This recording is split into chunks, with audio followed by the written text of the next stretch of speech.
Welcome students to my lecture session on managerial control. In this video, in this session, we'll be discussing about the one of the important functions of management, that is controlling. Earlier, we already discussed other functions of management like planning, organizing, directing. So as we know that controlling is the, you can say this is the last function of management. So we need to try to understand this concept in a very good way. So let us start today's session. First, let us see what would be our learning objective. Today we'll be discussing about controlling, what is the meaning of controlling, what are the features of controlling, and what is the actual process of controlling. That means which process we should follow, managers should follow for the purpose of controlling. So let us try to understand the meaning. Controlling, we all know, this term is very much, we very often use this term. Sometimes we also use you need to control yourself. That means you need to remain on your track. So in the same way, in organizational context, controlling means verifying the things that whether everything occurs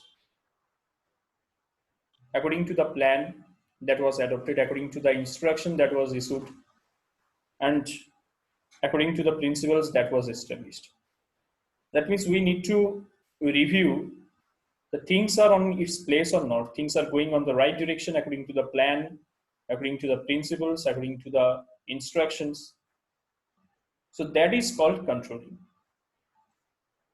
And it is not just about reviewing, controlling also helps in utilization of efficient and effective utilization of organizational resources. And if in any organization effective and efficient utilization of resources are there, then obviously attainment of organizational goal that would be bit easier.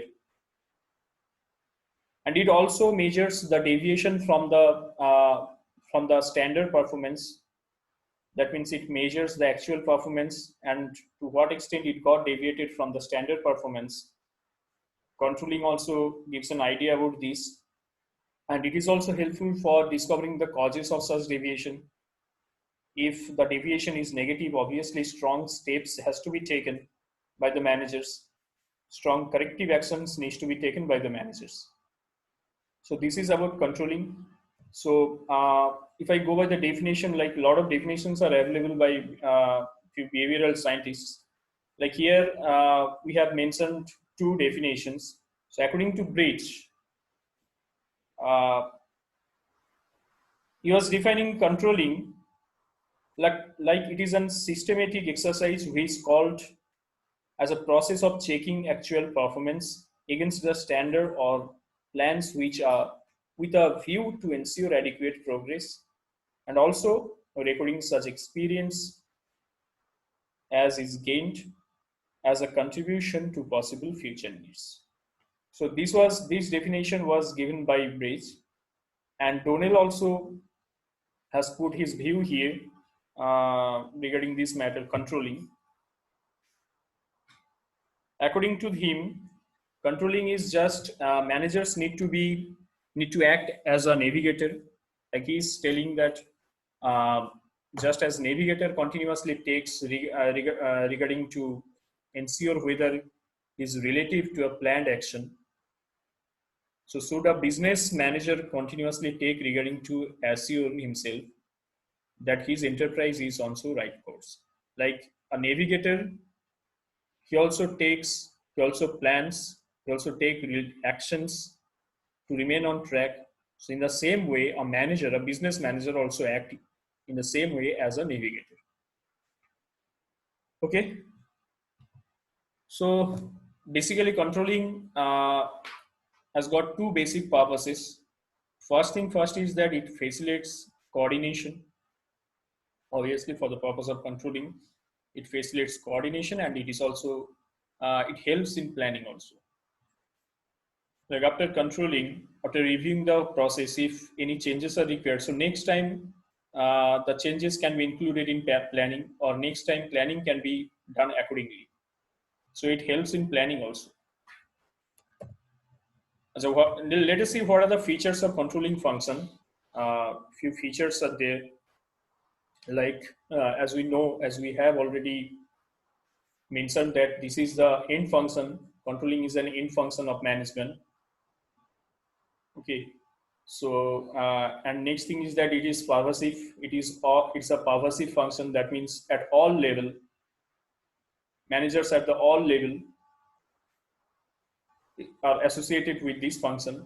That means every managers at every level, they need to involve themselves in controlling the things. It's not like that only upper level management or lower level management or middle level management will do it. So all level managers should act accordingly. Next thing is that it's a forward looking concept. Obviously controlling always look to the future. You're controlling few things, that means obviously with a hope for betterment in future. So obviously it takes future into consideration. So it's a forward looking concept. And next thing is that it's a dynamic process. So it takes takes the entire thing, and reviewing is done in this case. So it's a dynamic process. Not only that, it is very much it's very much related to planning also. Okay. So planning and controlling, these are two inseparable function of management. Like without planning, controlling is meaningless, and without controlling, planning is useless. Okay. So uh, it can be summarized in this way, that planning presupposes controlling and controlling success planning. So this is the main feature of controlling function. So let us try to understand what is the process of controlling. So first thing first is that for the purpose of controlling, there should be a yardstick, there should be a standardization. That means establishment of clear standards should be there at the very first. Otherwise, how we will control the things, how we will measure the things. So we'll measure the things according to the set standard. So standardization is the key thing, first thing. Then second step is that monitoring and recording the performance. So during the course of action of anything, so things should be monitored and performance should be recorded. And next thing is that we need to compare the results against the set standard, whatever standard we set at the very beginning of the stage. So we need to record the standard with the established standard, and then the result need to be communicated. If the whatever result the after the comparing, whatever results come, that needs to be communicated properly, those who are responsible for taking corrective actions. So at the next stage, after getting the result, so corrective action should be taken. Okay. So this is the whole process of controlling. So let us go one by one, like from the beginning to the end of this process. Let us go. First thing first is that we need to establish the establishment of standard. That means uh, target needs to be set. And what would be the criterions for the judgment of the performance? That also should be said at the very beginning. So these would act as a standard. That these would act as standardization before the beginning of this process. So generally, two types standards can be classified as in two types. First is that measurable, and other one is tangible. That means measurable standard, which we will be able to measure. That means we can measure it in form of cost, in form of output, in the form of expenditure, profit and loss. So these set standards should be there at the first. So this is called measurable standard. And in case of non-measurable standard, or it is called intangible. So few standards cannot be measured in terms of monetary. That means a manager's performance, deviations of the workers, attitude towards a concern, attitude towards the organization, attitude towards the work. It cannot be measured in that way. So it's intangible standard.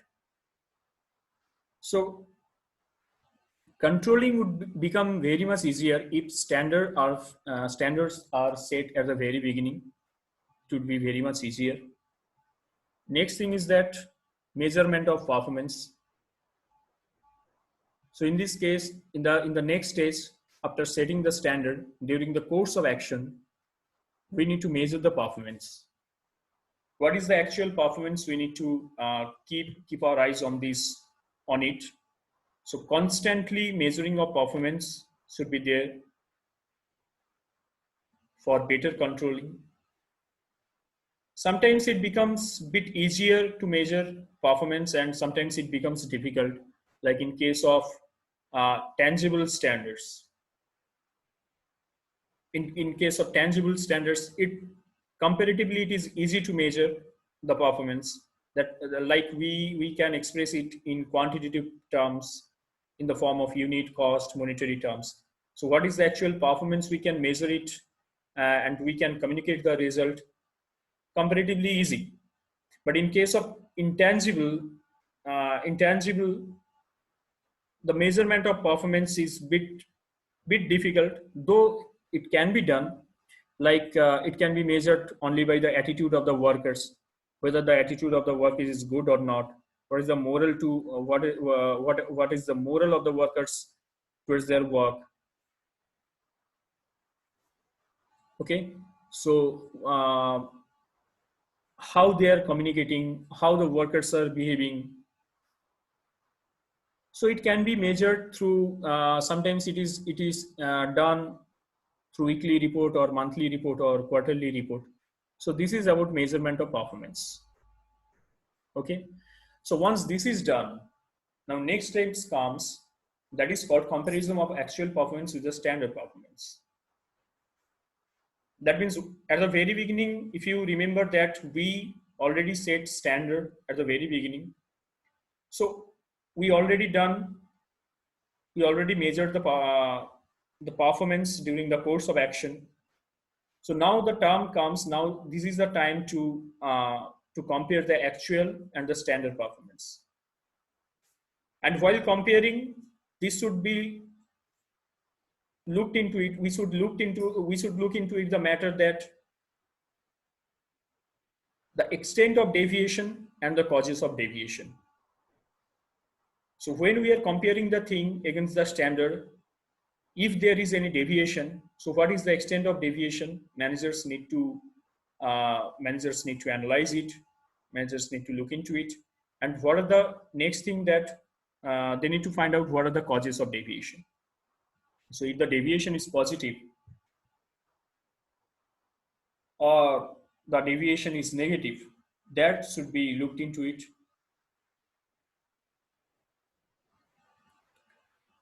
So major deviations, minor deviations can be neglected, but major deviations, like if replacement of machinery is needed, like appointment of new workers, quality of the raw material, and rate of profit margin.